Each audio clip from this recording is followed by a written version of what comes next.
what's up, people? All right, so let's get rolling today on Sunday. Thanksgiving's right around the corner.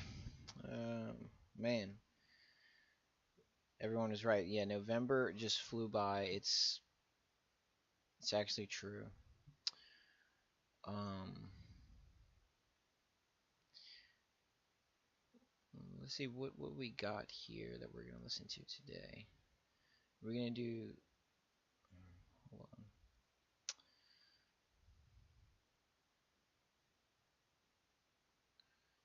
on. Let's try the penguin today. Okay, yeah, that feels right for today. That feels good. Okay, penguin feels good today. Um, that's nice. Okay, so I was been working a lot, whatever.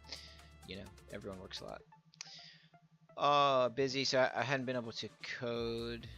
I was gonna code on Friday, but I was kind of bummed out Friday evening. I just didn't. And then last night I was like, maybe I will. I stayed at the gym too long, worked later than I expected, and then you know it just got away from me. And I was like, I'm too tired to code. I did watch some of my Udemy course,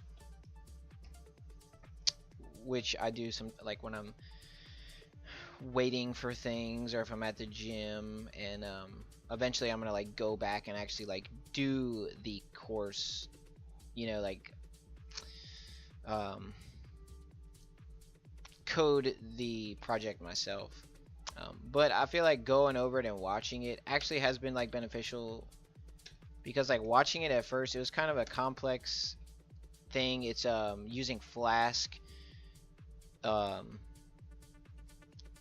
to create a web app, and like the process was kind of complicated. It's got a lot of like pieces to it to put it all together. When you really like, now that I've watched most of it, I'm like, okay, this isn't actually that complicated. It's just kind of like spread out, and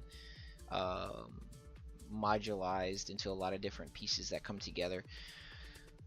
Anywho, I was also watching Primogen, and I listened to Primogen. He's like a senior engineer. He's been doing this a long time. Exactly. And I really just like to listen to him. Well, it's entertaining, but also because I like listening for words that he says that I don't know what that means. Like he's talking about well, he's reading, he's reviewing. It's a what do they call it? React video. It's like a React video to a guy who's covering the 5 solid principles for programming, and I wasn't familiar with it. I didn't get a CS degree or whatever, so I don't like study. I haven't officially studied computer programming, computer science rather. Like, at that level of like when you go to college, you learn like all this fundamental foundational like principles and rules and best practice, etc., etc., etc. I didn't do that. I just kind of like jumped in, to the concrete, because I don't know. That's the route I chose. But anyway, so he's talking about something that I didn't really understand. It's just a word, and let's see. So he's talking about the dependency inversion principle. He says the dependency inversion principle states that our classes should depend upon interfaces or abstract classes instead of concrete classes and functions. In his article, Uncle Bob summarizes this principle as follows. If the OCP states the goal of OO, and I don't know what OCP, I know what OO is, object-oriented architecture. The DIP, which is the dependency inversion principle, states the, okay, so the OCP is like the principle, and the DIP is this principle. It states the primary mechanism. So what I don't really understand what they mean by interfaces. So I wanted to ask, and this is something that AI is pretty good. It's a good teacher in the sense of basic things that you don't understand. AI is good at like rewording them in an easy to understand. So let me ask about dependency inversion principle. States that our classes should depend upon interfaces or abstract classes instead of concrete classes and functions. What do they mean by abstract classes / interfaces? Well, and let's put interfaces first, because I think if you put it first, it will consider it the primary concern. Okay, so he says, let me explain this with clear examples. Interfaces and abstract classes are like contracts or blueprints that define what something should do without specifying how it should do it. What something should do without specifying how it should do it.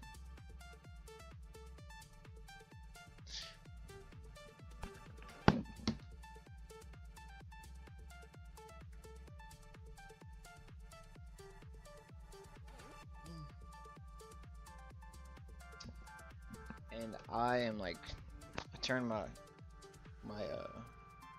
heating pad on and fucking got me like hot quick. So let's see. So interface abstractions are like contracts or blueprints that define what something should do without specifying how it should do it. What something should do without specifying how it should do it. Okay, so it's just rules. Okay, I understand this. So let's see, how does that play out exactly though? Like, that's my question, is what does that actually mean when you go to coding? So let's see, without DIP is tightly coupled. So in this example, we have a MySQL class where we define connect, we print connected to MySQL, then we have define execute query, which takes self and query. We print executing in MySQL this query, and then we have another class which is class user service, where we initialize it and we say problem is user service directly depends on MySQL.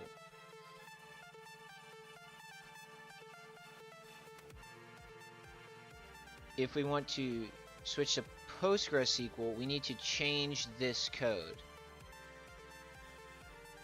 Self.database equals MySQL. And then we have def save user, which is self user. Self.database.execute query insert into users. In the above code, user service is tightly coupled to MySQL. Okay, okay, I see. I see, okay. Right. And I do see this a lot in programming. Yeah. So I guess it's being more, like, what do you call it? Like top level than bottom level. It's being more, bird's eye, adaptable, flexible, as opposed to concrete, specific, you know, yeah, okay. So in the above is telling you if you want to switch, blah blah blah, and then now this is with the principle, what is it called? The dependency inversion principle.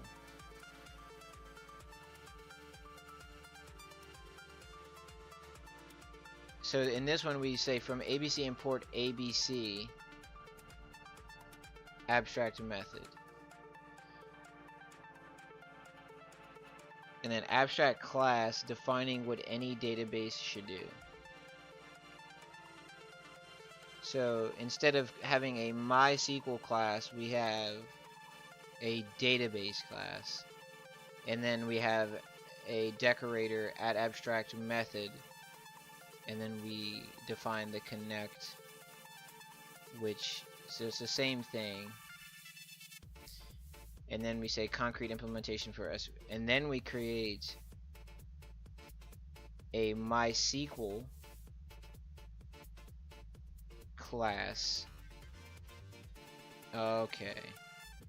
And then we, right, okay. And then we have all the things. Okay, so it inherits from database. Okay. And then we have PostgreSQL. Okay, then we have user service, which takes self database, which is a database. It's an instance of the database class.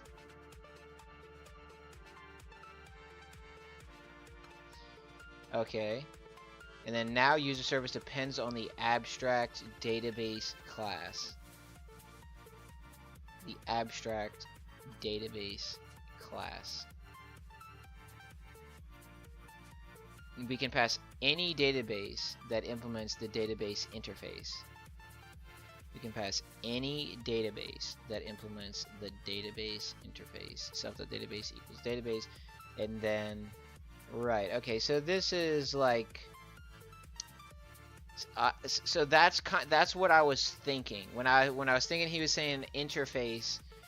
It was to me like boilerplate or like an overlay, like a frame, that basically like it dictates, you know, it's rigid in its expectations of certain like concepts that are going to be executed, but it doesn't dictate the tool that you use. You know, like you could use a screwdriver or you could use a power drill, an impact driver. You know, like it's like an overlay. I'd say, yeah, easy. Okay, makes sense. So key benefits of this approach is, but it does add more code. So that's the thing is like, and that's what Primogen was talking about is like, I guess this is abstraction versus like concrete. So you have like two concepts in programming is like the abstraction and then the concrete, and the abstraction mindedness is making sure that you're always allowing like for flexibility and like thinking of all the other things that need to be thought about other than the exact task that you're trying to get your program to complete, which would be like the concrete side of like concrete minded is just like doing the thing that you want to do and writing the code that does it. So you want to find balance between that and like making sure you're abstracting it in a way that will allow it to be modified or tested, or like added to, etc., without like breaking your code, you know, to where you have to like redo it or it just becomes like a mess, or is like too caught up in a certain dependency, like a certain variable or like just a certain thing that you insert into it that is what defines the code, as to where you kind of want to look at the broader concept of what you're trying to accomplish and keep that at the forefront. Like using abstraction as a framework for the concrete, I guess, is a way to that I am understanding it right now, and that makes sense to me. So it says the key benefits of this approach is flexibility. We can easily swap implementations, MySQL for PostgreSQL without changing user service. Testing, we can create mock database implementations for testing. Maintainability, new database types can be added without modifying existing code. And then decoupling is high-level modules. User service, don't depend on low-level modules. High-level would be user module, don't depend on low-level, like specific database. Okay, right. And languages like Java or TypeScript, you use explicit interfaces. So in Java or TypeScript, you would say interface, database. Oh, so they're literally called interface in Java or TypeScript. So like they're using a language-specific language to describe like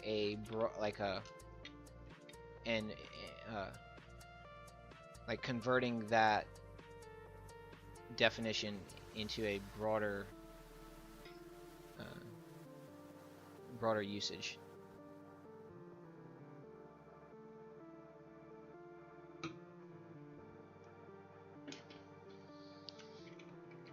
Okay, so that makes sense. Now I understand, I think, for the most part. Let me post my stream.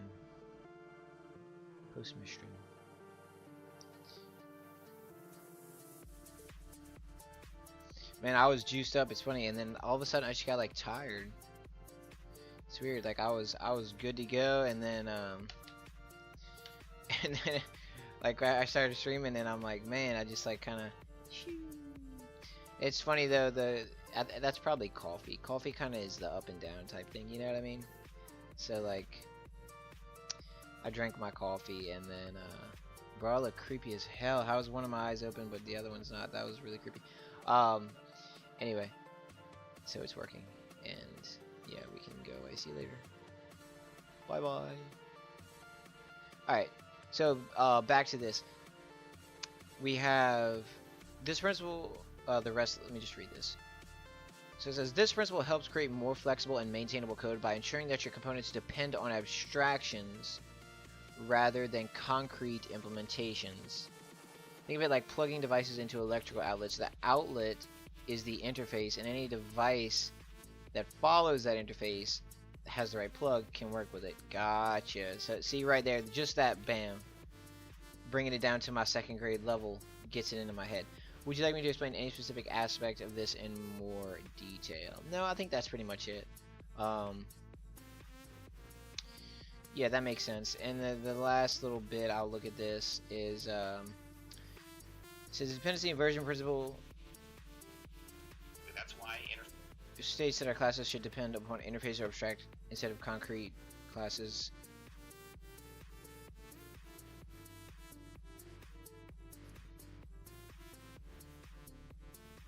Yeah, and I think like this can be like I was saying, this can be applied in a broader sense of just making sure that your code and that's honestly one of my biggest problems, I would say, if I had to like look and be honest with myself, is because of the fact that I've never worked with a team. I've never like worked, you know, on a project with multiple people. Like you might know the little tiny details of something that you created, but when someone else created it, you're not going to know all those little details. So like coding in that way of like, you know, instead of having your own rule book, you kind of go by a general rule book and you work within that, and it just makes it a lot easier for other people. I think one of the main reasons for those principles is for other people working on your project. Like if you're just alone and you're fucking Pee Wee Herman or fucking Back to the Future, you know what I mean? Like you know how your gigawatts and your, if you click this it does that, and you got to go 80 miles per hour. You know all that, but you know the next guy doesn't. So yeah, anyway. Well, I understand now. So an interface is, like, I'll remember this now, because of Claude, it's like a plug. It is an outlet rather, and yeah, it's a loose rule set of what is to be used to accomplish a certain task. Okay, so to the coding part now. We are opening up VS Code. We're gonna restart our Git lens extension, and I don't think we have to restart the actual VS Code editor in that case. And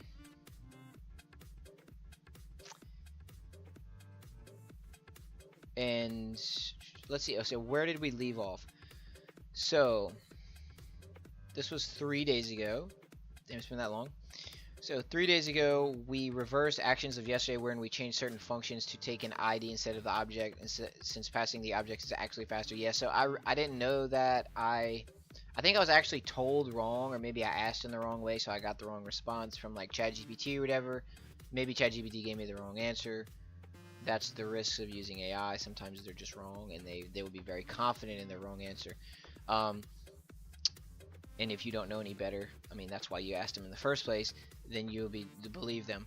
But so I had asked about like passing an ID. So basically, if I import a game object to a file, and then I pass that game object into a function within that file, you know, a parameter, we pass it in as an argument, then you would think, okay, well, isn't that kind of silly, because you're then like grabbing that object and then having to put it into the function, we'll just call the function the sock. It's like putting a toy, like you buy a toy, you bring it into your room, and so you imported that toy into your room, and then it's like, oh well, if I create this function, we'll just call it a stocking, and then we put the toy in the stocking. I mean, that's like extra work. If we can just like look at the toy and know what color it is, instead of having to put the toy in the sock to get the color, couldn't we just, you know, like pass in a reference to the toy, you know, just a simple 1-digit, you know, a 1 or a 2, and we'll say, oh, it's the toy number 1, to reference it. Wouldn't that be faster? Well, actually no, it's actually faster to pass the object in as an argument, because you're just passing in a pointer to that object. So like you are basically just passing in an ID that references that object.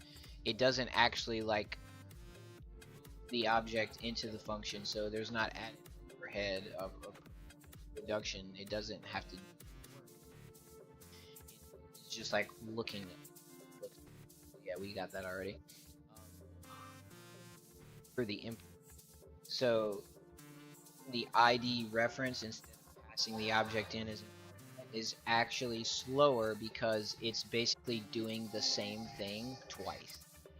Now that I think about it, like exactly like 100% slower. It was like 2 times faster to pass it in as an R, to pass in the ID that refers to the object and then assign like a variable to reference that object. So, lesson learned. Cost me like an hour of work. I should have tested it first before I proceeded with the implementation of it. Yeah, so it was just that I thought I knew that concept correctly, but I was just wrong. So anyway, make sure you know what you know is right before you roll through and change your entire project based on what you think you know. Double check it first. Alright, so we did that. Then we began refactoring progression text assign function to internally call the enter continue text function, or the multiple choice function, since they always precede it. Gotcha, okay. And it says this will reduce lines drastically in progression pi and increase security and add simplicity. Stopped at line 210 in game pi. Alright, so let's go over there to 210 in game, and we'll just close out certain of these files that I just don't think that we need open right now.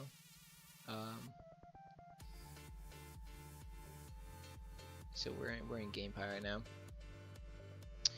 Alright, so it says I remember what we were doing. So I put need to figure out how to properly call these functions. So here's our problem.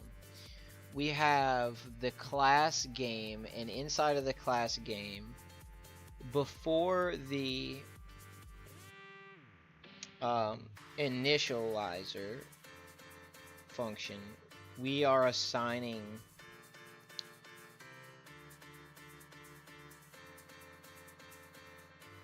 these classes, and this is something that I realize I don't fully understand this. So when we create a class and then we have the init, we pass in the self.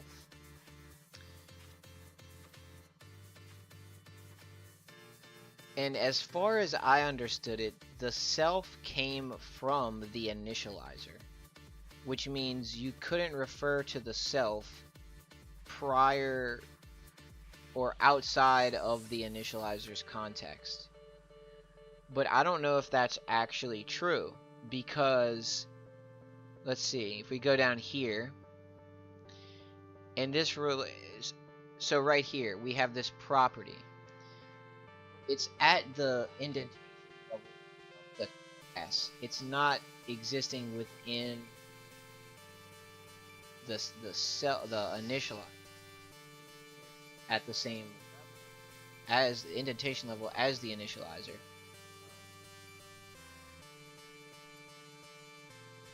So but this takes self and works with the self. So I'm confused as to, that's the first question I'll ask, I guess. Have game. We have what's it doing this? Def method 1, and it doesn't take the self, right? It just 1 2 3 4 1 2 3 4, then it just pass. And then we have another method, which is the init. Oh, it automatically dunders it, or whatever that's called. Why is there like 8 of them? Why does that look like that?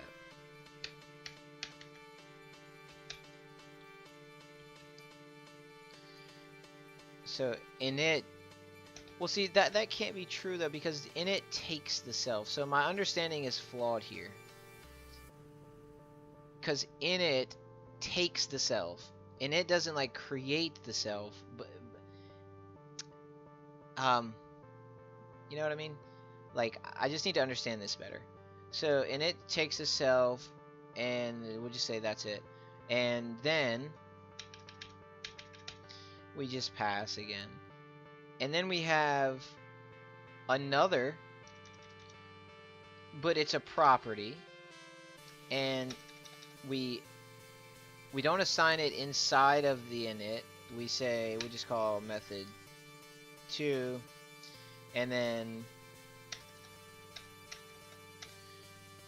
we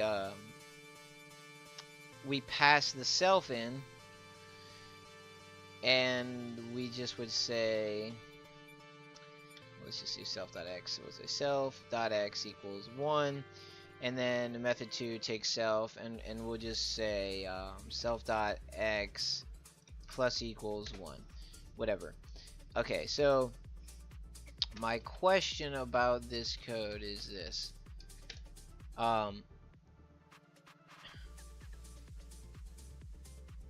How does the self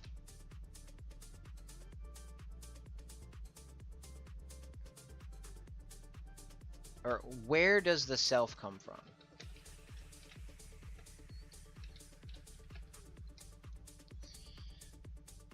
Yeah, where does the self come from? So Claude takes time. Claude thinks about this. So the self in Python is a convention that refers to the instance of the class being created. Let me break this down. So we have game, which uses Pascal case or camel case, right? I think. And then method 1, this is incorrect. It's missing the self parameter. But that's not actually incorrect. It's just like, it's not incorrect. It works. Like, I've used them. Like, I use them a lot. It doesn't have to have the self. And then we have def init, which takes the self, and this is called the constructor.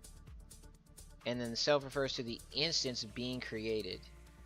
And then the self is automatically passed. Let's understand what self. When you create an instance of a class, Python automatically does this behind the scenes. So it does my game equals game. So it calls the dunder init and passes my game as the self. Right.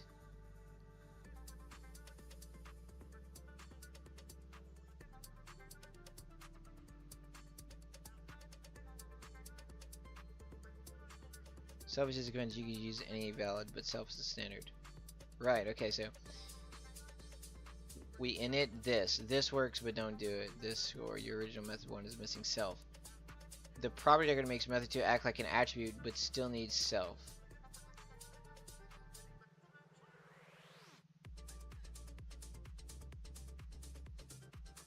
Methods don't need instance data can be marked as a static method. Methods that don't need instance data can be marked as @static method. No self needed.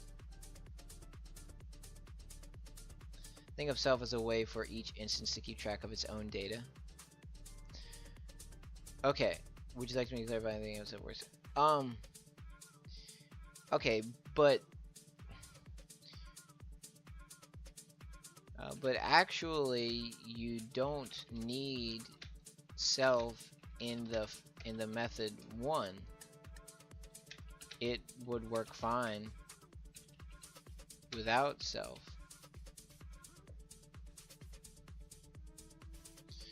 No, there's a distinction I should clarify. A method without self will work in a very specific case. It becomes implicitly a static method. Okay, right. But this can lead to unexpected behaviors. Let me demonstrate. So we have method print I am method 1 and then I am method 2 with self. This works. Calling directly to the class game.method1 prints I am method 1. But this fails. Game equals game and then game.method1. Method.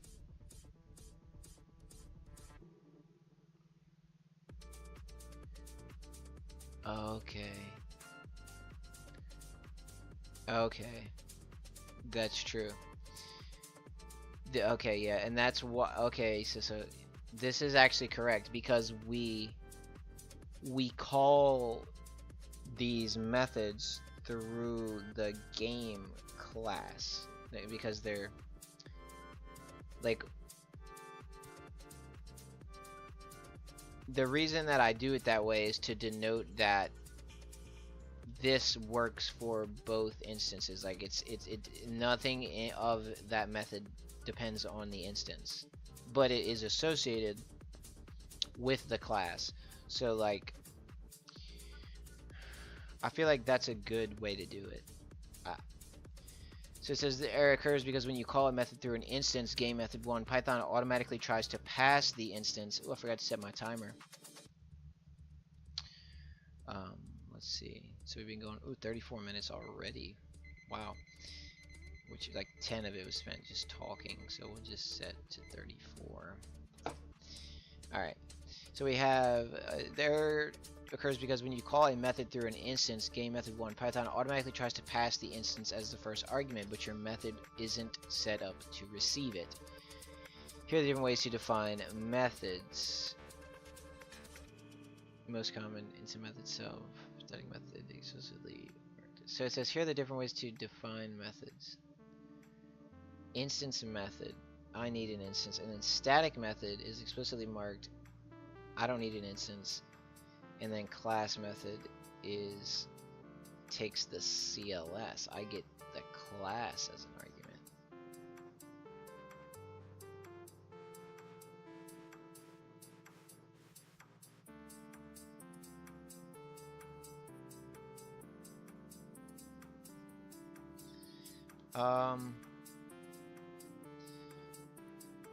This also works, but is an ideal style. So we can do game instance method, game static method, game static method, game class method, and game class method. Okay. But what you can't do is the game capital G instance method, because you would get an error. If you really want a method that doesn't use self, it's better to explicitly mark it as a static method using static method. This makes your intentions clear and prevents confusion. Okay. This is clearer and more maintainable than just omitting self, because it clearly communicates your intention. It works both when called from the class and from instances.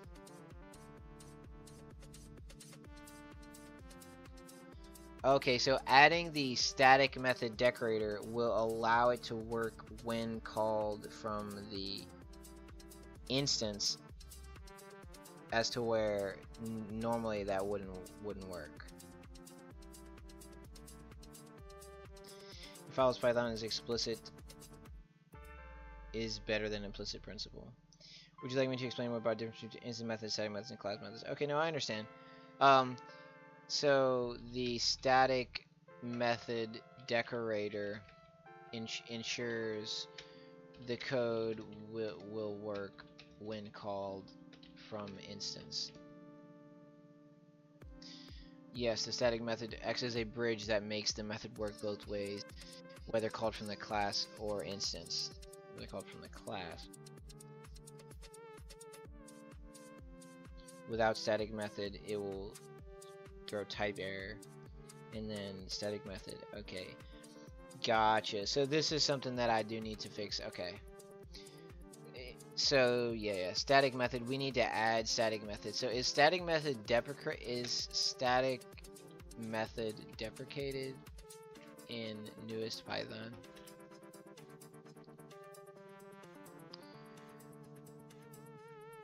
No, static method is not deprecated in Python. It's still a fully supported and useful feature in the latest Python versions, including Python 3.12. However, you might be thinking of how static method is sometimes replaced by regular functions outside the class when it makes more logical sense. It's more about design choice than deprecation.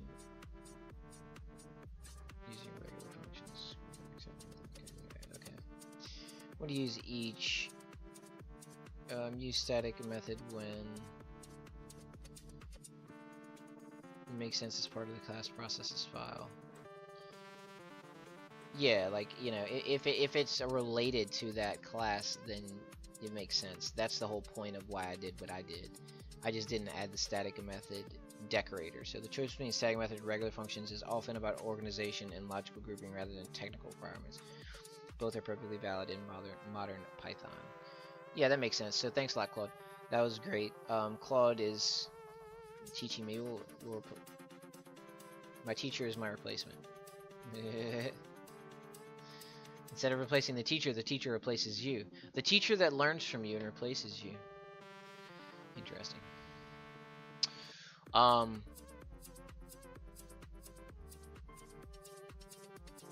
So I need to add this to things to do. And this is really me learning best practice and working with other people as opposed to just making code work, because I'm kind of at that stage in the project where pretty much everything's implemented and I'm just making it like proper, really nice and clean and shortened, and getting rid of all the dead ugly code, and before I, you know, move on to the last couple things we're gonna add. So as far as features, we'll say static, we'll just say static method. It's not 124, it's 11, 24, 24. Add in at static method decorator to all static methods in all classes. Currently we just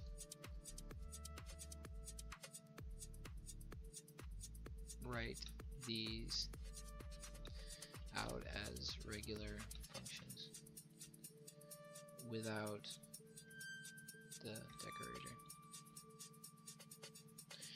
Yep, simple. Alright, so we'll do that another time, but right now we're going to focus on this progression text time function. So 210 gamepad, that's where we just were. So let's go over there and we'll try to figure this out. Alright, so well, this might be the solution to figuring this out. So our problem here is, okay, and here's another question I have. So what if I define a couple functions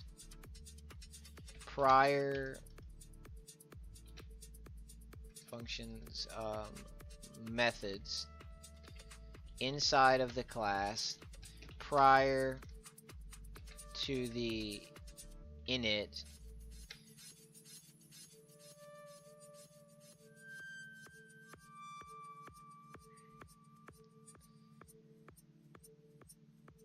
Well, that's not really my question. My question really is, if it's basically why this code doesn't work. That's really what I want to know.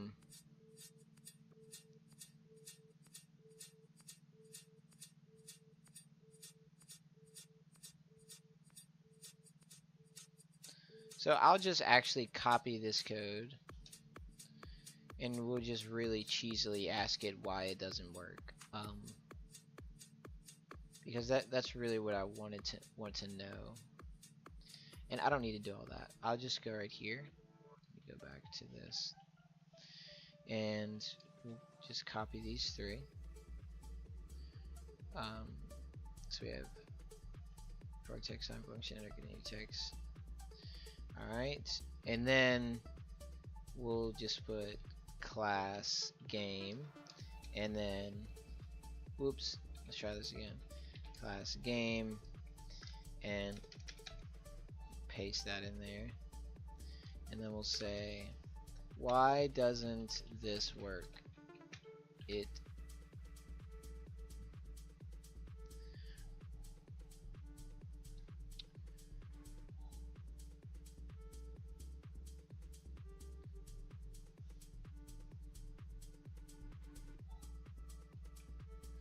Well, first of all, let's see. So first of all, let's try to run it and see what we get and see what it says.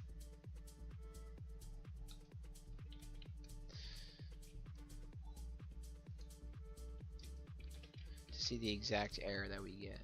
Okay, so it's gonna work at first until it gets to that point. Okay, so now it's gonna throw the error, I think. Well, it will. I think it will. Yeah, there it goes. Okay. So it says inner continue text function is not defined, and this is referencing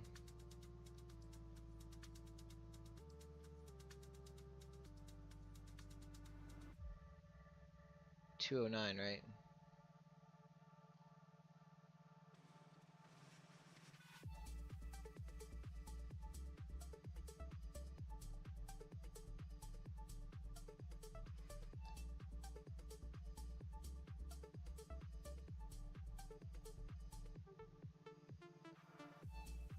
.210. Yeah, right here. So it's saying it doesn't know what inner continue text function is.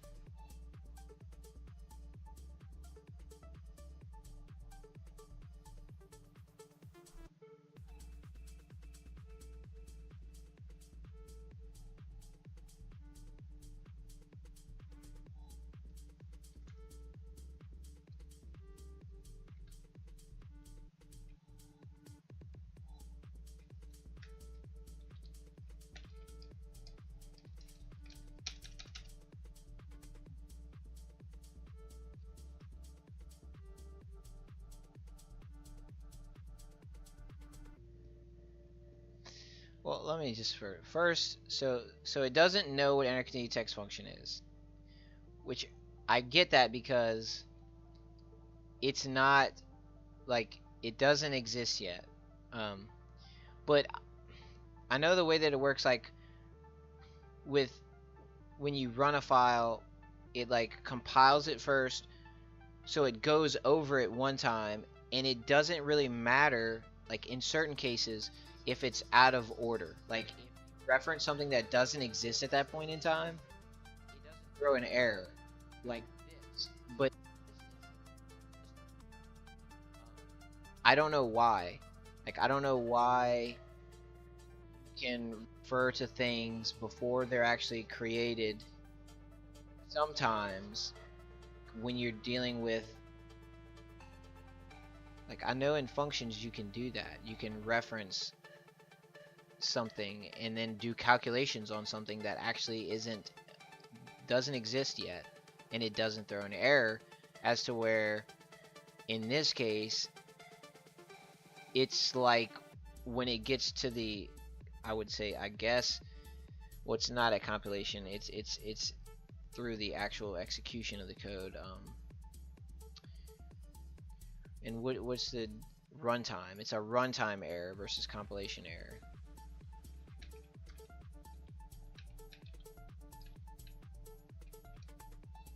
I think I'm using the right terms to distinguish between those two concepts. A compilation error is caught before the program runs. Usually syntax or structural errors. Python finds these when it first reads your code. Generally easy to fix because they point to exact location. And then runtime error, only discovered when that specific code executes. Can be harder to catch because it depends on program state. May only happen with certain inputs. Right. Okay.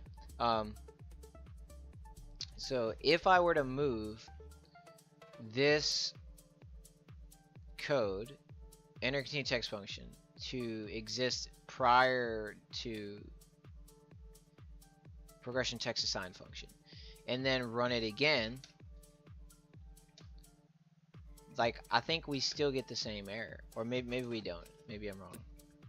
I thought I did this already, and then like I got the same output as far as the error in the terminal.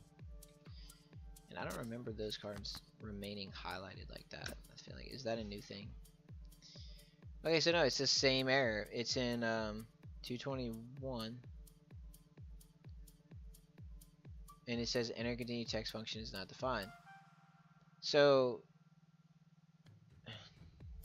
and this is just, I don't understand, like,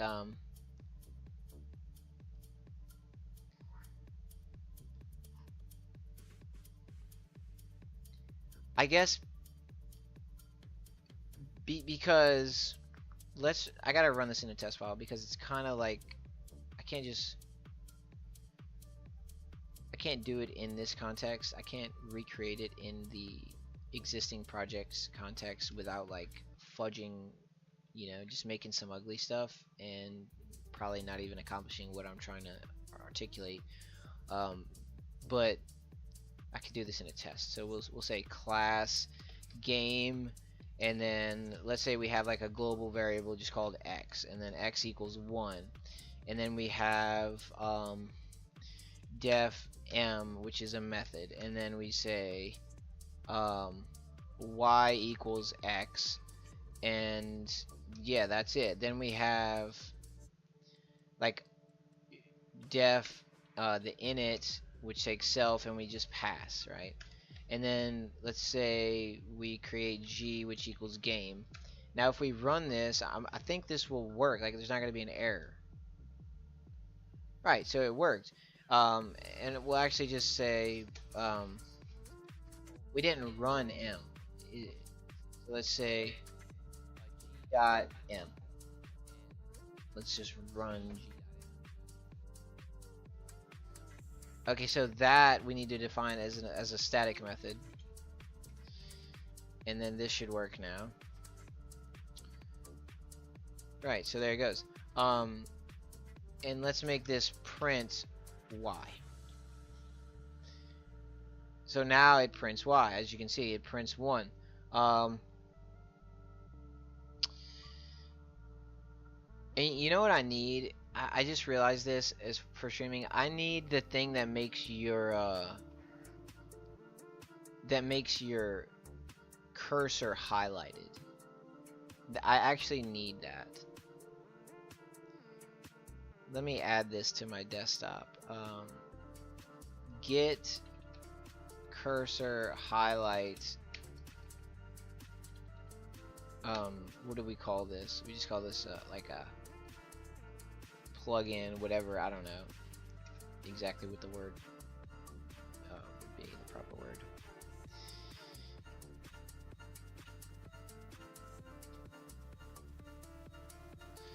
Why doesn't it, like, can I?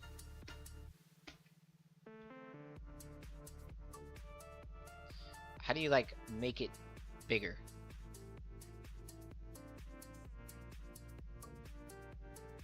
Like temporarily. How do I make this full screen without? Oh, I don't know. Okay, so back to this. So this works. But at that point, X already exists. What if X was defined down here? Would it still work? Yeah, see, it still works. Like, X gets defined. At this point in time, there is no such thing as X. But that works. But then, if you were to do, if you were to do, like this, so let me do this. If we say def m, and we'll just call this m2 instead, and well, actually this will be m3, and then this one would be m, which is this method, and then we say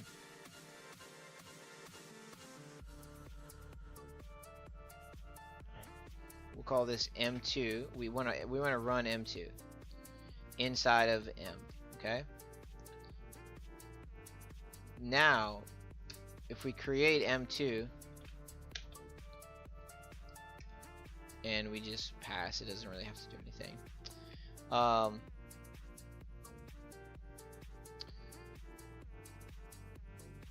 This isn't gonna work because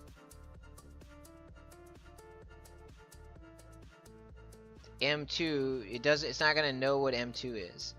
But why does M3 know what X, like, how come it doesn't know what X is but doesn't throw an error?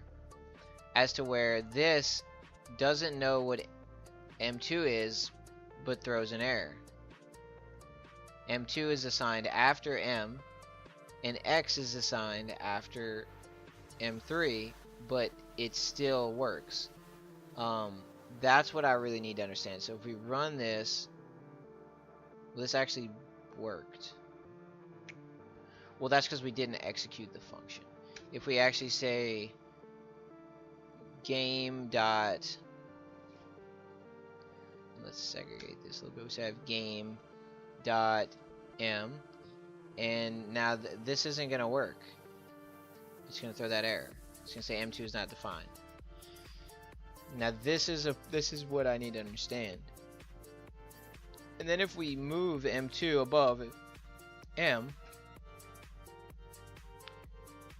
it still says the same thing. M2 is not defined. So it doesn't matter. Like, even though we defined M2 right here, it still doesn't know what M2 is. And I don't understand why that is. I don't understand why it can get X, but why it can't get M2. I need to understand, like, why this is. So let's copy this code. We're going to paste it over here. And we're going to ask Claude, why what the hell? Did I already have some code written? I don't know what happened there. Anyway, okay. In the above code, why does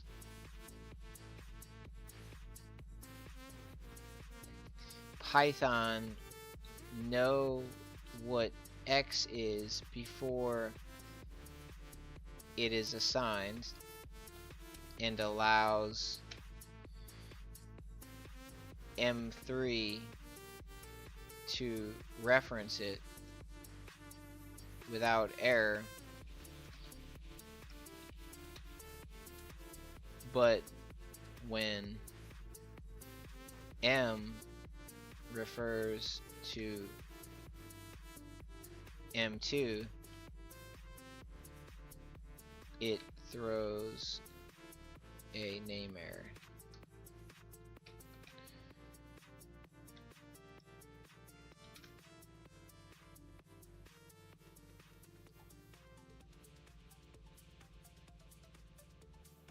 So we have class game def m calls m2 def m2 pass.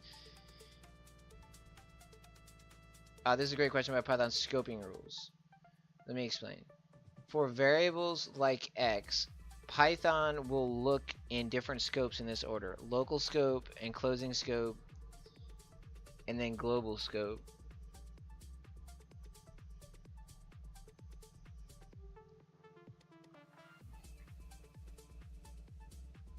And then built-in scope. For method calls within a class, Python expects you to use self to access other methods of the same class. So it's that rule. It's the rule that method calls within a class, Python expects you to use self to access other methods of the same class.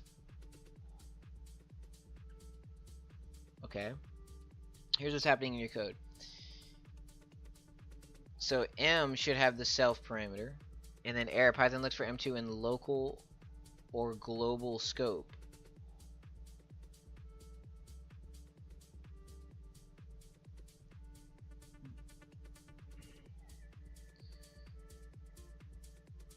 Should be self parameter. That's static method.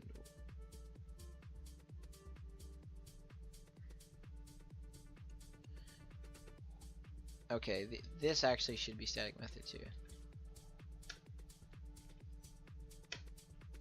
Actually, let me re-ask the same question.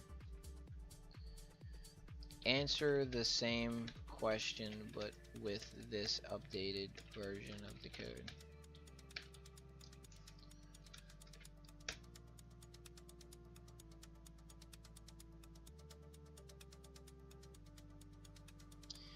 Okay, so now the issue is even more interesting. Let me say why it still fails. So Python looks for M2 in global scope. This defines game.m2 not global. Ah, okay. That's the key right there. So it's looking for it in the global. So it looks for it inside the function. This Python 101 here. One of those kind of kinks in my understanding. So it's we have the M method inside of game, and it's gonna look it's gonna look in the local scope for M2, which it's not defined in the local scope.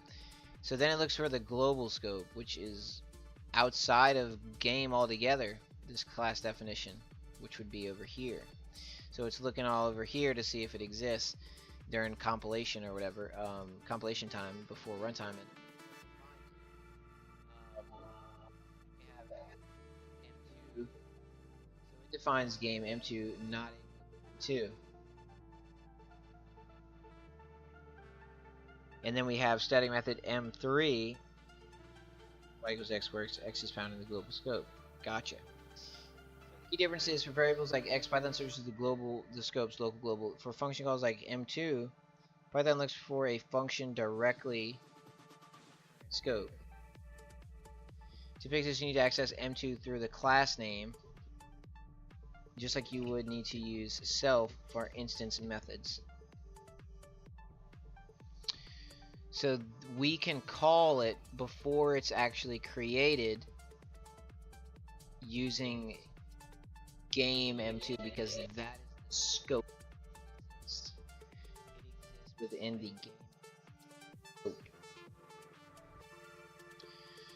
So x equals 1 creates a global variable that static method creates a method game 2, not a global function. Global static method and global function works found in global scope. Works explicitly empty error not found in global scope. When you want to call with a static method from another inside the same class, you need to use the class name to reference it. Automatic scope searching doesn't apply to method calls. Automatic scope searching that works for variables doesn't apply to method calls.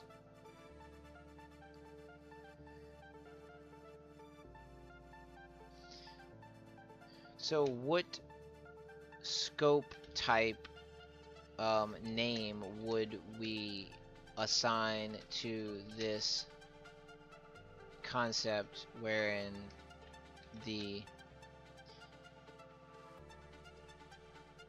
class definition is the scope in which we search when we use game dot m.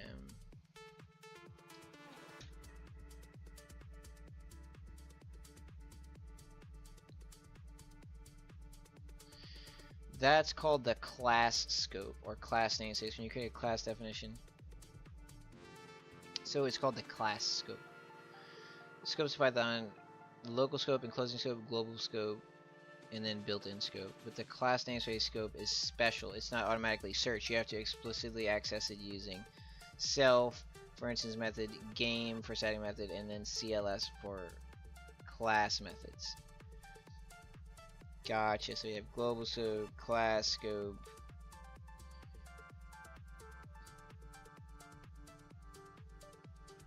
But okay, so X, this would be local scope.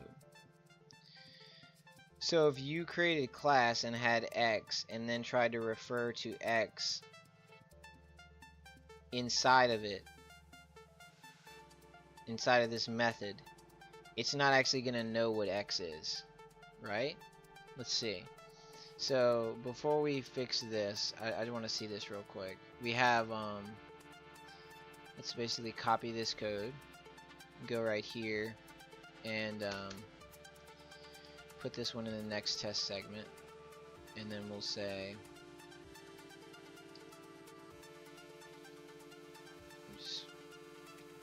so we have dot dot dot. What is this? Why is this? Okay, so class game static method. We don't want static method. We just want, well, yeah, we just want one. Get rid of this. We can have in it. This is just gonna refer to y equals x, and then this is just gonna say x equals 1, and then we do.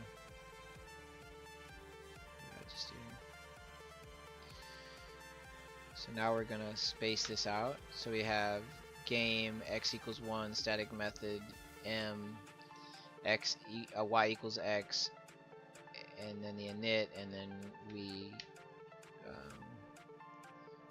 we create an instance of the game class, and then let's just run g.m.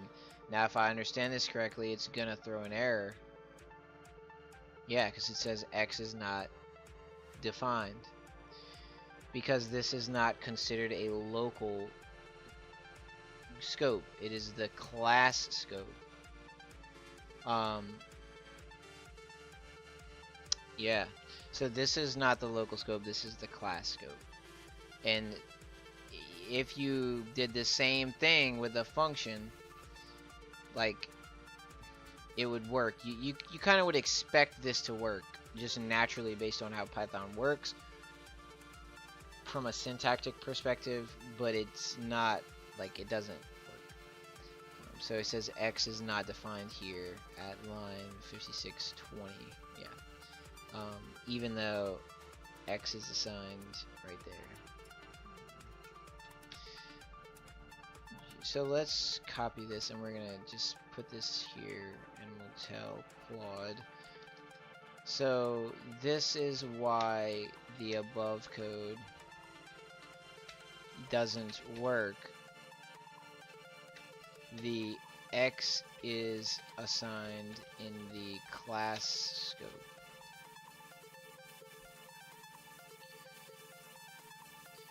Exactly. This is a great example. The X defined in the class is in the class namespace scope, so we need to explicitly access it using game, the static method.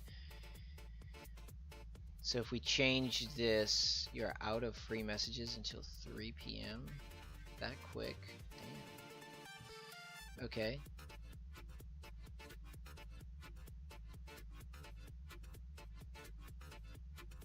Let me see. Let's see. Let's go namespace static method def and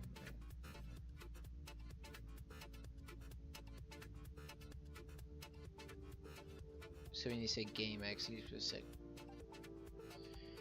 or Y X over if X was in global scope. To really understand this, here are the different variations. For G's in global scope. Yep, and then version 3 original class name. Gotcha. Using instance variable, different behavior.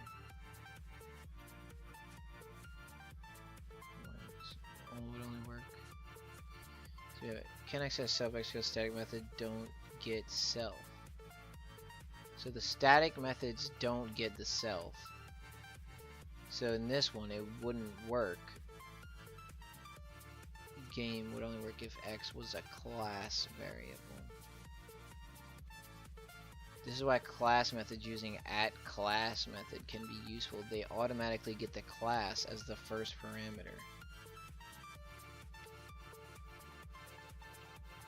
So if we said @class method, CLS is automatically passed. Can access class variables through CLS. Works, prints 1. But otherwise, we would have had to use static method and then reference the game. So this is, so we could use class game X equals 1 class method, and then so couldn't we then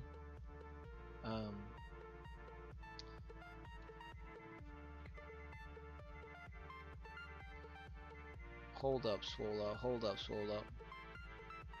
Well, there goes our timer, so I'm gonna take a little break. Yeah,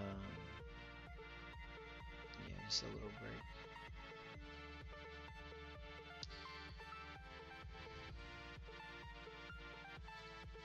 I'll take a 7-minute break. Take 8 minutes. Make it 8 minutes. All right, I'll be back. I don't know if I need a little bit more coffee or just need to exercise because I'm kind of sleepy. I think I'm gonna go walk outside for a minute. I'm trying to wake myself up. Take a couple sips of coffee because I'm crashing. It's Sunday. My body's like, man, it's Sunday. Just chill, dog. And I'm like, no.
Hello, hello.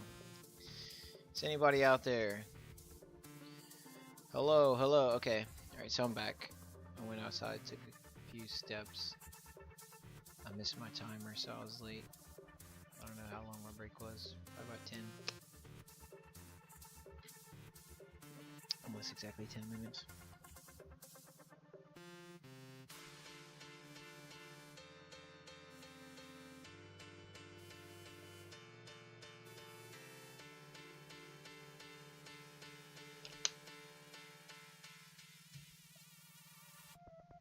I just have to use the restroom. Right back.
Okay, so alright, let's do this.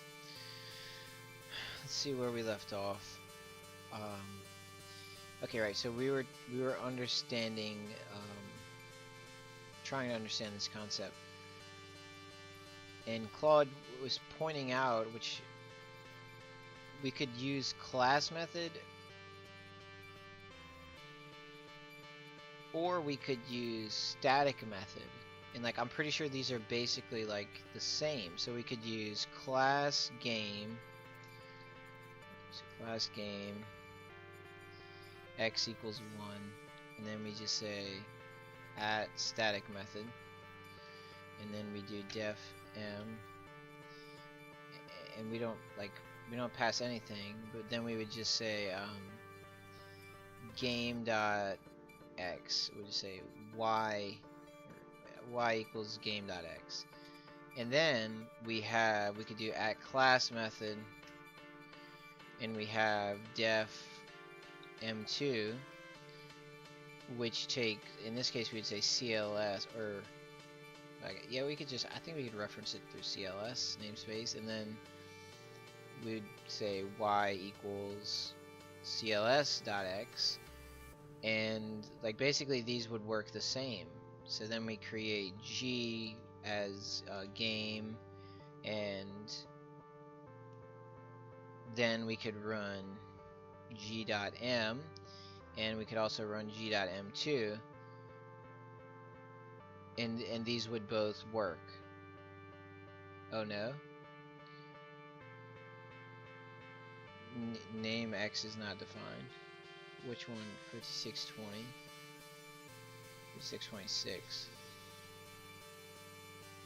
Oh, wait, why is this? Oh, okay, yeah, so this was...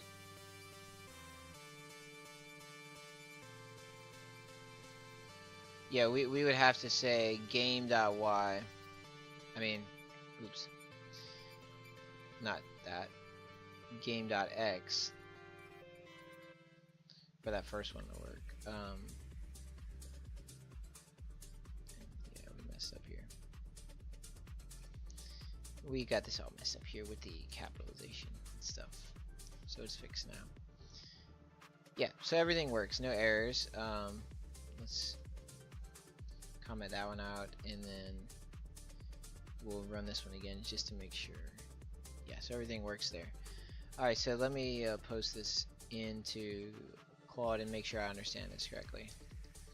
So this demonstrates how static method and class method are very similar. Yeah, and I'm just like, oh, I'm out of free messages until 3. Damn, I can't ask. And Claude actually is the best, I think, at like answering. I don't know. They're all good, but I've seen like benchmarks, I think, that say that Claude is like the best objectively. Like, it's not really up for debate. It's better at coding, especially, and I think just like general reasoning. I don't know, maybe.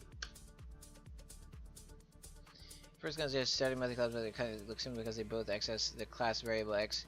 However, there are key differences between the two that become more apparent with certain use cases. Both static method and class method can access the class variable x without needing an instance of the class. Neither requires the method to be called on an instance. They can both be called directly on the class. The key difference is the binding. Static method does not take a CLS parameter or instance reference. It's essentially just a function defined inside the class that does not inherently depend on the class itself. Right. Okay, so yeah, so class, yeah. So like they function basically the same, but class method relies on like, I'm trying to think of the, if I can't accurately describe it, then I don't accurately understand it, right? So it takes a class CLS at its first parameter, allowing it to access and modify the class state dynamically. It takes the class as its first parameter, allowing it to access and modify the class state dynamically.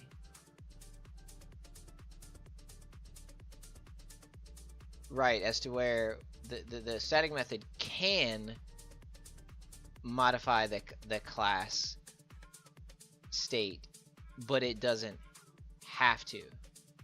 Like, the point of the class method is that it has to do specifically with the class instance. Like, it needs something from the class instance, or it needs to modify the class not the class instance, the class object, rather. The class object. It either needs something from the class object to do what it's trying to do, or it intends to modify the class object. As to where a static method is literally just a function inside of a class. Static method used when the logic does not depend on class or instance specific data. They're more like utility functions grouped within a class. And class methods used when you need to interact with or modify the class itself, such as creating alternate constructors or altering class level data. Right, so then the question is ultimately, what is the, like, and I'll just comment this out, and I'll just call this a static method at static method versus at class method. Reminder that these two decorators are almost the same. Regular function within a class, and then the how do we do this? What is the highlight? That one turns it red. It's a star. There we go. As to where class method is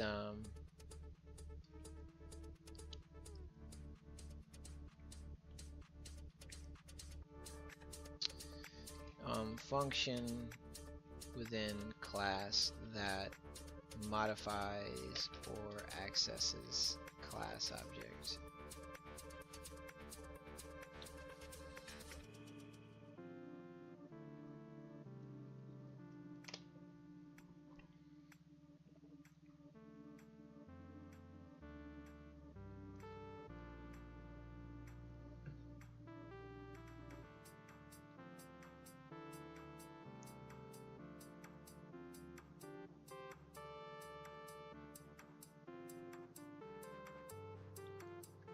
At first glance, yes, both at static method.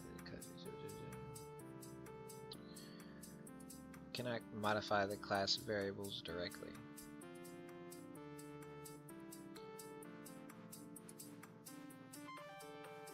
Can access and modify. Oh, so a static method. Well, yeah, it can.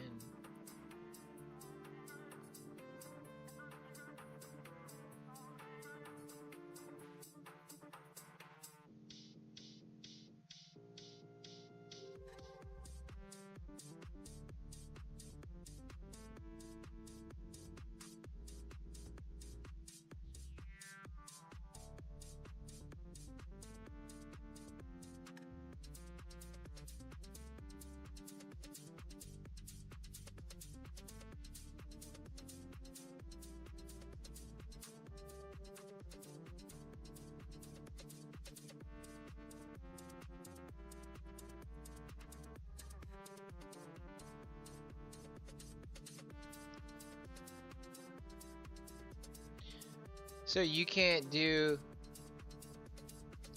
you couldn't modify, you couldn't say game.x plus equals 1 here.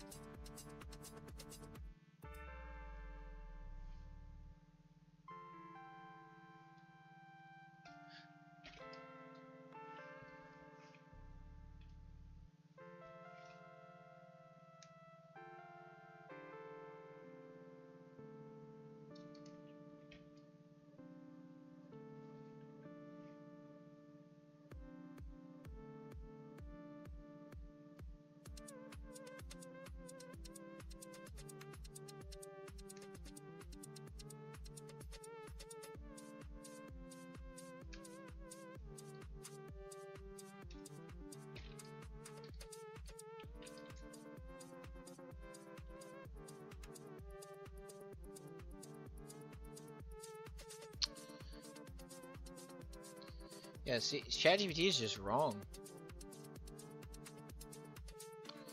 That's wrong. Isn't it? Because this code works. See, like, Claude won't make this mistake. I'm pretty sure. Claude is not wrong. Claude wouldn't get this wrong.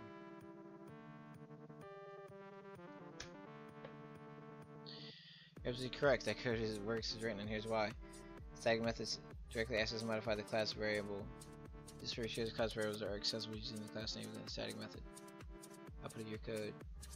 Yeah, I know. Like, your example can still modify class variables explicitly. My earlier explanation mistakenly implied the static method cannot modify class variables, but they absolutely can as long as you explicitly reference the class. Right. So you were wrong. Just admit you were wrong, ChatGPT. Like, it's.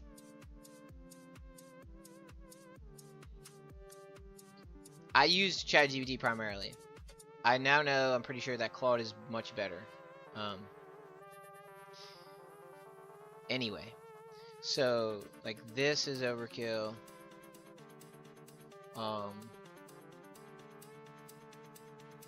We can just leave it like this as is.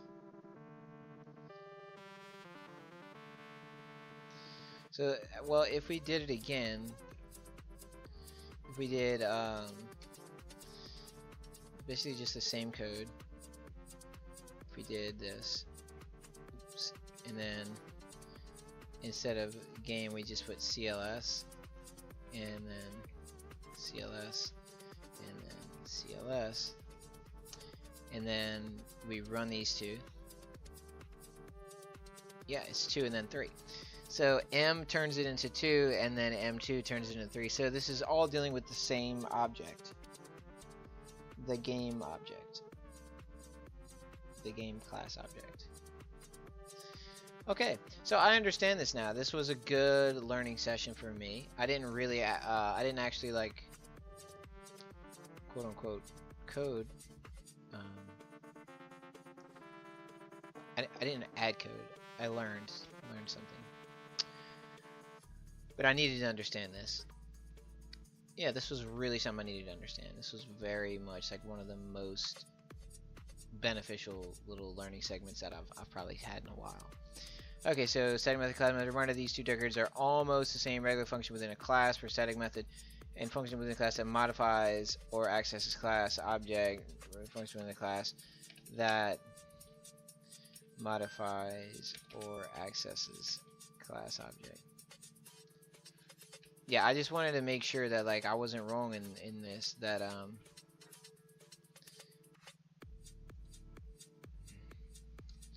is past class object and modifies or accesses class object.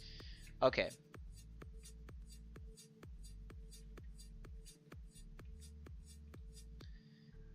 That can modify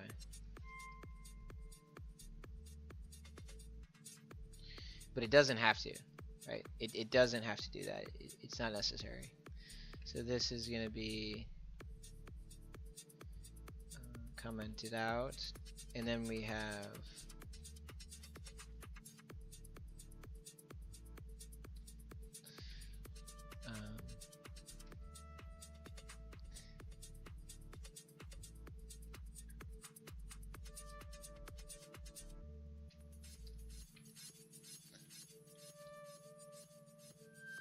this one, which is understanding that a static method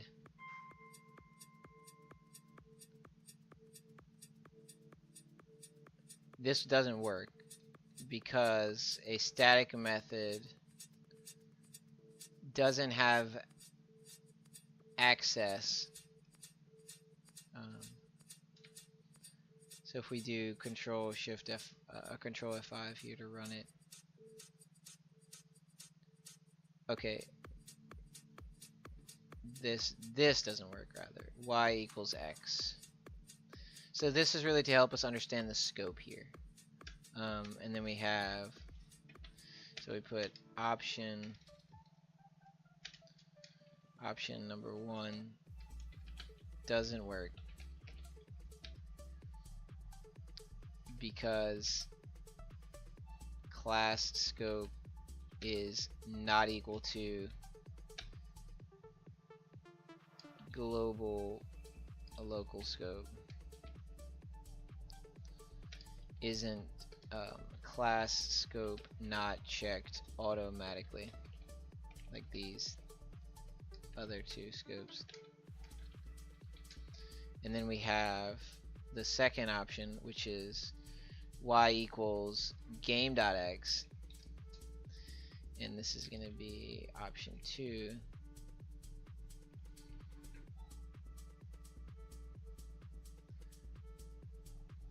No, that's funny. Option 1, and this is going to be option 2. And you say option 2 works because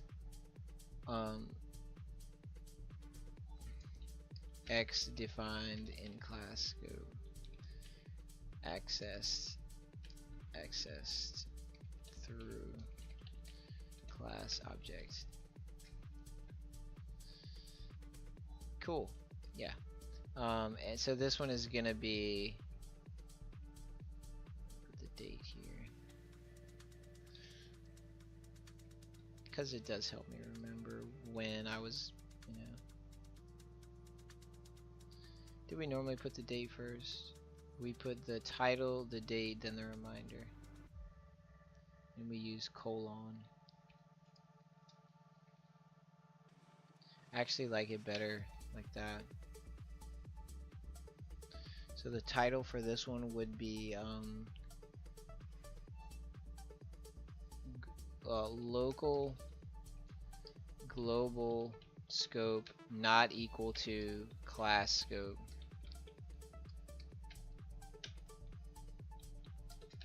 Reminder that class scope is not auto searched like local global scope is. Must be denoted explicitly via class object namespace reference.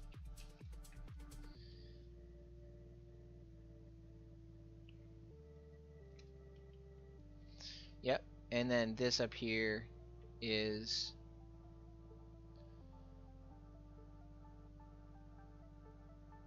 so this is basically the same thing.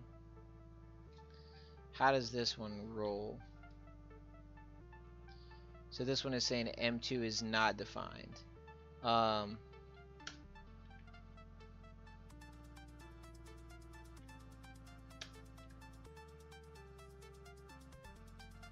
And I'll just do it like this. We'll have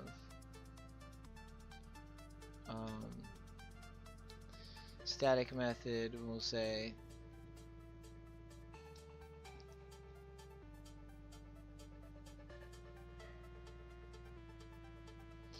static methods.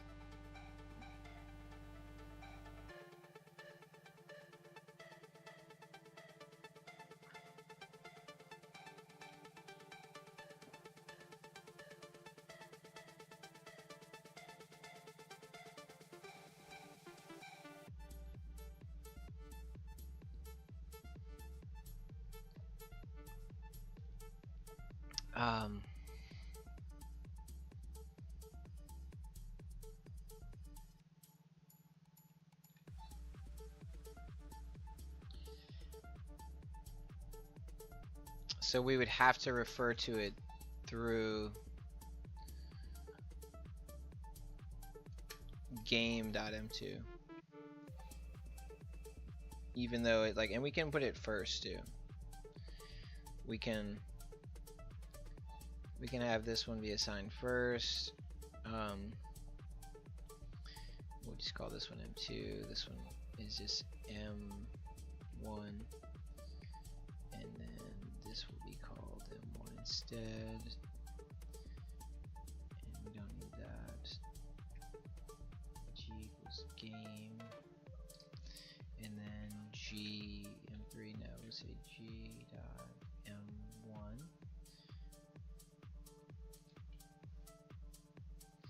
So we have game, capital G, static method, M1 is created first, it doesn't do anything.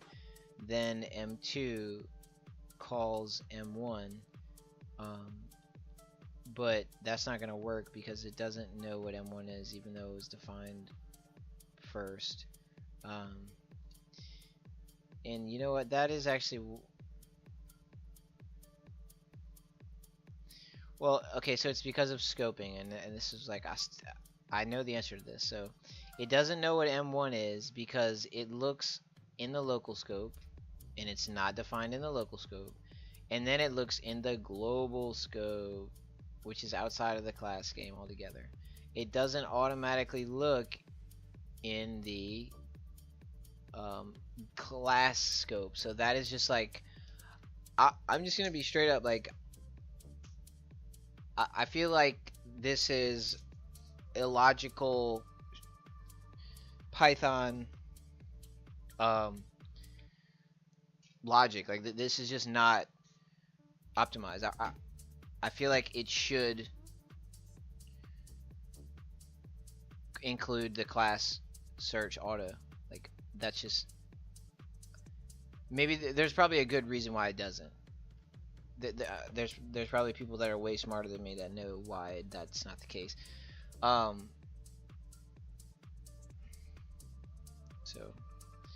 what I'll do real quick, just for a second here, let's get rid of this. I'm gonna copy this, game equals m, or game.m1. Hold up.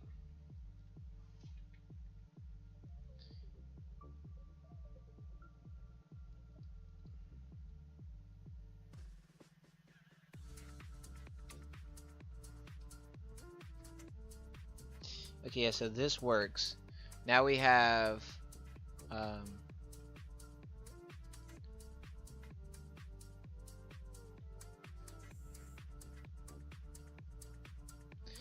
now I want to take this out real quick, copy it. Well, we're gonna space it right here. Now we'll copy this, and I want to pass this over here to, I can't give it to Claude, I'll do ChatGPT, and I'm gonna say, I want to just see if I can figure out the answer to this. If maybe they know why is Python,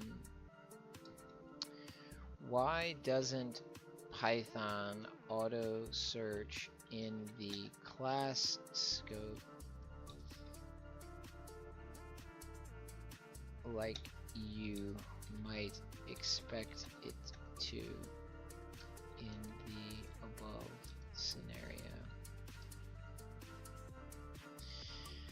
Observing a subtle aspect of how Python handles namespace and scope resolution. As you call M2 and it tries to invoke M1 without a class or instance reference, Python does not automatically look up M1 in the class scope. This is because unqualified name lookups in a method. Ooh. Let's see. So this is because unqualified name lookups in a method, even inside a class, follow Python's LEGB, local enclosing global built-in rule, and the class body itself isn't part of this lookup chain. And that's what I'm asking. Why not? Like, what's the reasoning? Here's right down what happens. Static methods are functions. Inside the static method, M2 and M1 is called Python first search, where M1 is a local or global name, not within the class namespace. The static method doesn't inherently know it belongs to a class. It behaves like a plain function sitting in the global namespace. The class body is not an enclosing scope. Unlike functions that's nested inside other functions, where the outer function acts as an enclosing scope, the class body is not treated as an enclosing scope for methods. The class body is not treated as an enclosing scope for methods. As a result, unqualified names like M1 are not resolved automatically within the class body. Right. I understand how to fix it. And then we say, why doesn't Python auto search? The design choice is deliberate in Python to avoid ambiguity. If Python automatically searched the class scope, it could lead to unexpected behaviors when there are local or global variables with the same name as class attributes or methods.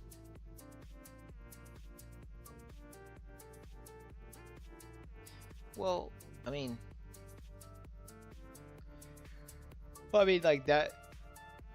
Does it that apply to whenever like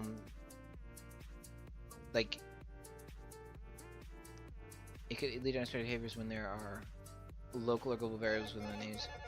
I'm just like, is this not the same? This is not the same as whenever you do a lookup and it's defined locally and globally. It's gonna reference the local one first. Like, yeah, you got to make sure you don't name them the same thing. You know, why would we like not be concerned about that idea relative to local and global, and then like also we would be concerned with that idea relative to the class scope versus like the global or local scope. Python treats the class body as a separate namespace distinct from local and global scopes, ensures clarity and prevents potential confusion. Encourage explicitness. Explicit reference to class name method. Okay, so that actually makes sense because there isn't really a name Well, yeah, I don't know. Like, I was gonna say, well, there isn't a namespace for like global. It's just whatever the namespace is. We don't say like global dot namespace. We just say global. We just say namespace, and then it looks for it. Or if we do um, like local, we don't say local dot namespace. We just look. We just say namespace, and it looks for it locally. Um, but that still doesn't really like, you know, it doesn't really answer the question. At least I still don't see the logic. Parallel with instance method. If empty were an instant method of class method, you could set one on precisely because an instance method. And so an instant method takes the cell explicitly and calls them one from the class. It's just something, yeah. Python is not auto-search class scope for unqualified names inside static methods because the class body is not part of the scope resolution chain. To access class methods, you must use the reference. Okay, so yeah, that's my just final little question is, but why isn't it part of the scope resolution chain since the potential issues also apply to local global namespace issues?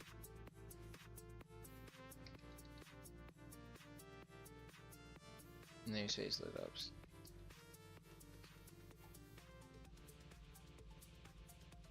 One that touches on Python's design philosophy and handling of namespaces. Let's break this down further and explore why the class body is not treated as part of the standard scope, even though it might seem intuitive for it to be.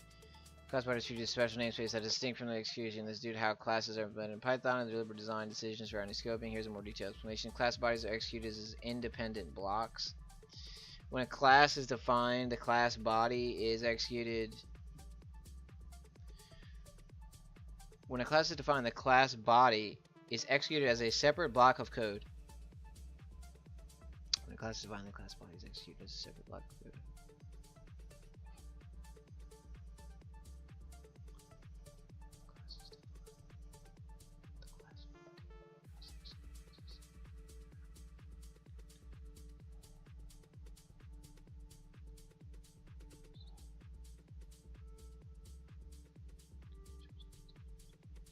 When a class is defined, the class body is executed as a separate block of code, similar to running a script in its own namespace. This execution creates a temporary namespace for the class definition. Once the class body finishes executing,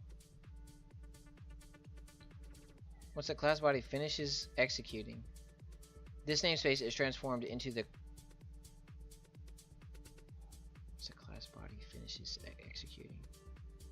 This namespace is transformed into the class's dict, which holds all its attributes, methods, variables, etc. Importantly, this namespace is not carried forward into method execution. Static methods, class methods, and instance method operate independently of the class body scope. Into method execution. Okay. This is different from how functions behave in nested scopes, where the outer function scope remains accessible to inner function.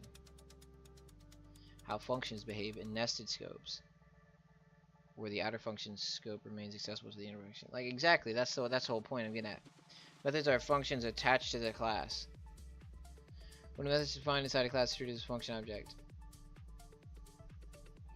The class does not encapsulate these methods during runtime, right? Methods are simply attributes of the class, and their execution follows the DB rule.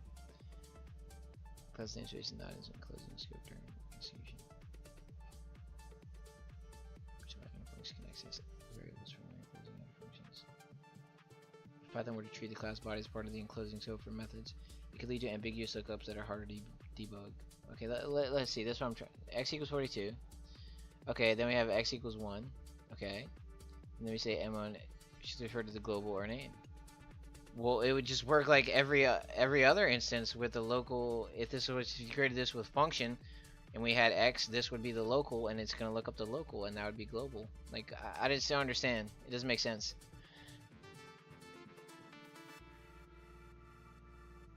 We're keeping the class namespace separate from the message. Class instance scope use game attribute or sub attribute explicitly. Method scope use the methods, local, and parameter variables. Okay. Here, inner is just could be cause confusion.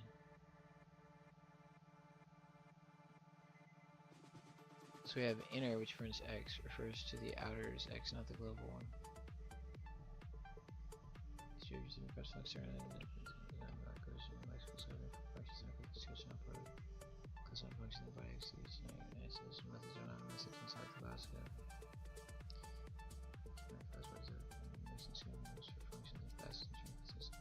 By keeping class bodies separate avoids mixing scoping rules. Okay, so like, is this saying that like they would conflict with each other?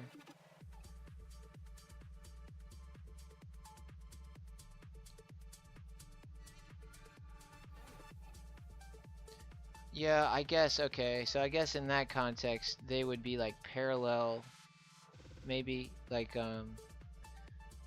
so if you had global X and then you had like classes X, and then in a method you created a function which wanted to reference the global. It's just, no, I don't think it wouldn't. I don't know. Maybe I'm wrong here. Anyway, I'm done with that. So basically, to fix this, like I'm done now. I'm gonna go eat lunch and then go to the gym. I think I kind of spent a little bit too much time there on that, but I think I learned a lot, so it's maybe worth it. So I'm pretty sure I know how to fix this. What we need to do is, this doesn't matter where, like, it doesn't matter if it's before or after. So we have progression text assign function, take string game object 2, and then next function string. And what this actually should be is it could be a class method, or it could be a static method.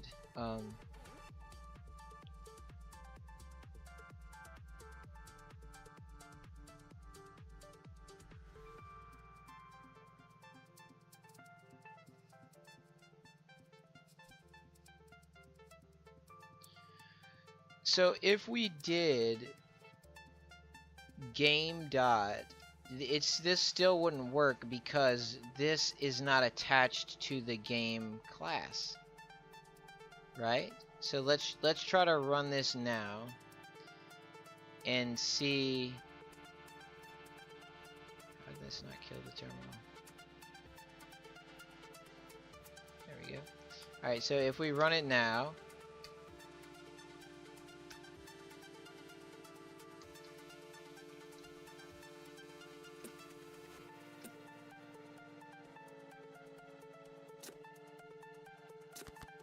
Right.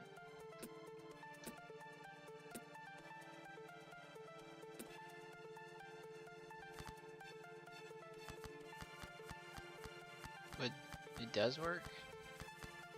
Really?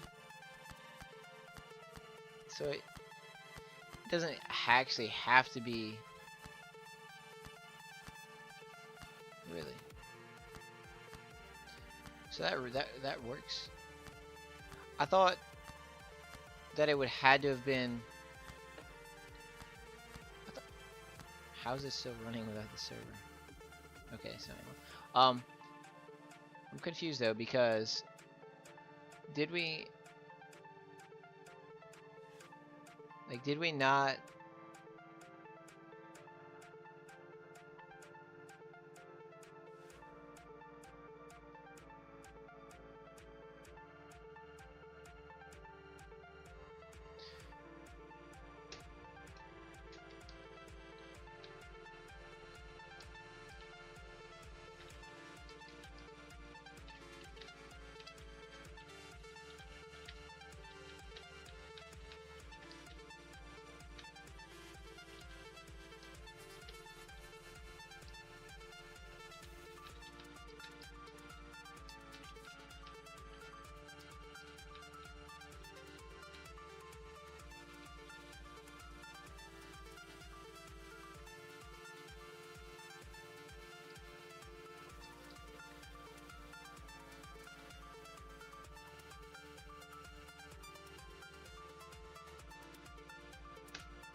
Alright, so we'll come back to this.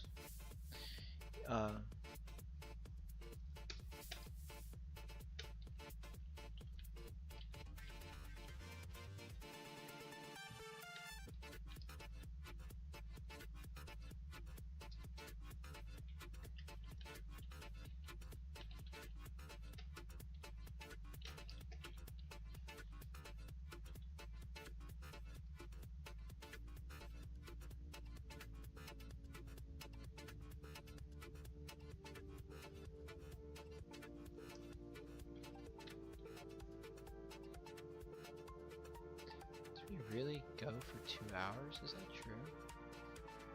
Damn, that is true. Wow. Okay. Damn. Alright, so really? We'll say continued refactoring.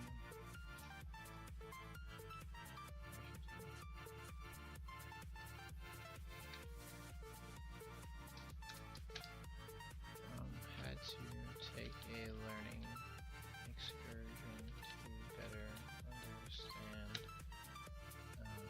class scope, references, reference rules, etc. Created or finished refactor and tested. Seems to be working